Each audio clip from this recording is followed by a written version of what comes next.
मराठा आंदोलक मनोज जरांगे पाटील यांच्या उपस्थितीत बीडमधील नारायणगडावर 12 सप्टेंबर रोजी दसरा मेळावा होणार आहे। या दसरा मेळाव्यासाठी तब्बल 50 एकर क्षेत्रामध्ये तयारी सुरू झाली आहे। 20 जेसीबींच्या सहाय्याने तसेच नारायणगड परिसरातील 50 ते 60 गावांमधील लोक श्रमदान करत आहेत। मैदानाची साफसफाई, खड्डे बुजवणं इत्यादी कामं श्रमदानातून होत आहेत। या दसरा मेळाव्याला 18 पगड जातीतील लोकांनी यावं असं आवाहन नारायणगडाच्या महंतांनी केलंय। हा गड सर्व पक्षांच्या तसेच सर्व जाती धर्मातील लोकांचा आहे। यामध्ये कुठलाही भेदभाव होत नाही। या अगोदर देखील नारायणगडावर दसरा मेळावा होत होता, पण त्याचं स्वरूप लहान होतं। सर्व दसरा मेळाव्यांचं रेकॉर्ड मोडणारा हा दसरा मेळावा असणार आहे असं गडाचे महंत शिवाजी महाराज म्हणाले।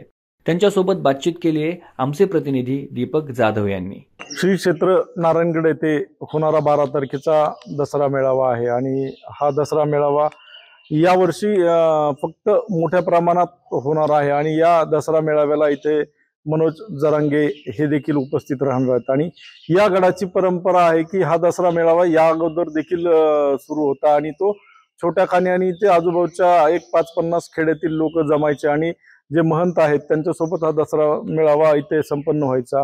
आणि या मोठ्या प्रमाणात होणाऱ्या दसरा मेळाव्याची तयारी आणि कशा पद्धतीने या दसरा मेळाव्याची परंपरा आहे या गडाचे महंत आहेत शिवाजी महाराज यांच्याकडून आपण जाणून घेऊया। बाबा, काय परंपरा आहे या गडाच्या दसरा मेळाव्याची? श्री क्षेत्र संस्थान नारायणगडावर हा परंपरेने चालत आलेला हा दसरा मेळावा आहे। परमपूजनीय गुरुवर्य महंत आमचे महादेव बाबा हे दसरा मेळावा परिसरातील भाविकाच्या साहाय्याने हा दसरा मेळावा साजरा करायचे।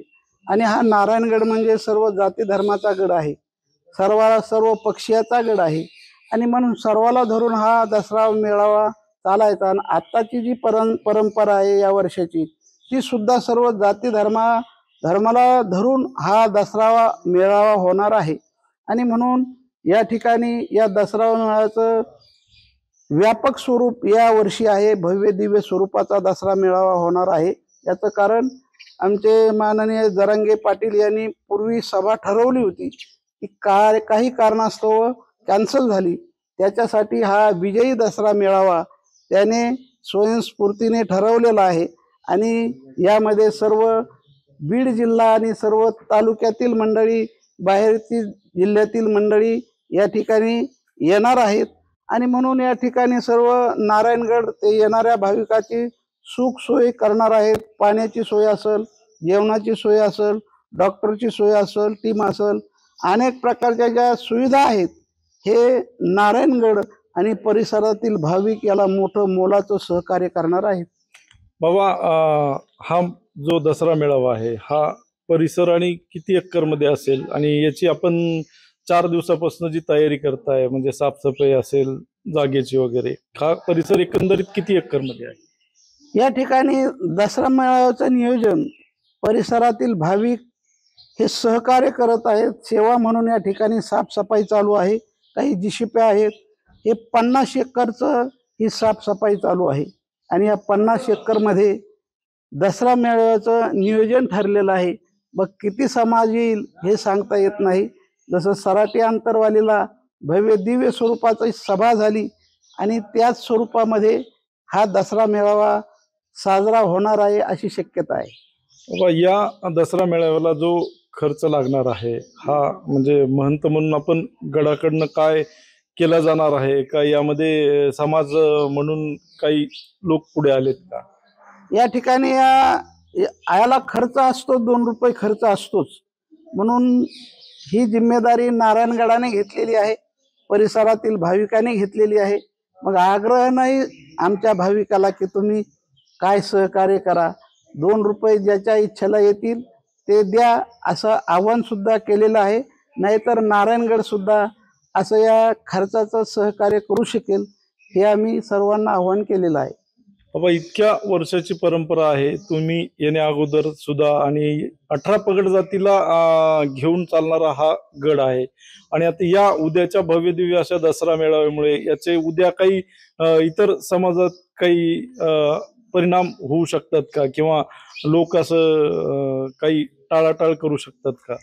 आता असा विषय चालू आहे। वर्तमान काळामध्ये जर पाहिलं अशी फाळणी झालेली आहे. आम्हाला माहित नव्हतं ओबीसी कशाला म्हणतात. आता हे बोलण्याचं तुमच्या समोर आलेलं आहे, परंतु हा सर्व जाती धर्माचा गड हे आम्ही अनुभवाने सांगतो. आणि आता सुद्धा सर्व जाती धर्माचं मोलाचं सहकार्य आहे. आणि मग काय येतील, किती येतील, कोण येतील हे आम्ही उद्याचं काय भविष्यातलं सांगू शकतो. परंतु आव्हान केलेलं आहे की या दसरा मेळाव्यासाठी सर्व जाती धर्माच्या समाजाने यावं, सर्व पक्षीय असतील त्यांनी यावं. हा गड सर्व जाती धर्माचा आहे, आम्ही आव्हान केलेलंच आहे. बाबा, शेवटचा प्रश्न. एकीकडे भगवानगडाने दसरा मेळावा होऊ दिला नाही आणि तो मोडीत काढला, त्यामुळे पंकजा मुंडेंना सावरगाव येथे दसरा मेळावा घ्यावा लागला. पण आता मोठ्या प्रमाणात नारायणगड येथे दसरा मेळावा होत आहे. ही परंपरा आता कायम चालू राहणार का? आता ते भगवानगडाचं आम्ही काही सांगू शकत नाही, पण ही परंपरा या वर्षी चालू झालेली आहे. उद्या भविष्यातलं कोण काय सांगू शकतं, या वर्षीच होती का नाही होती हे आम्ही सांगू शकत नाही. पण उत्साह या वर्षाचा अगदी भरपूर समाजाचा आहे. उद्या भविष्यातला आम्ही काही सांगू शकत नाही. श्री क्षेत्र नारायणगड येथे होणारा दसरा मेळावा हा भव्य दिव्य असेल आणि तो 50 एकर मधील आता श्रमदानातून त्या गडावरील जमिनीची साफसफाई केली जाते आहे. आणि या दसरा मेळाव्यासाठी लाखोच्या संख्येने लोक इथे येतील आणि हा गड सर्व जाती धर्म पंथातील लोकांचा आहे असं महंतांनी सांगितलं आहे. आणि यापुढे देखील सर्व जाती धर्माच्या लोकांनी या दसरा मेळाव्याला उपस्थित राहावं असं देखील महाराजांनी आवाहन केलेलं आहे. महाराष्ट्र टाइम ऑनलाईन साठी दीपक जाधव, बीड.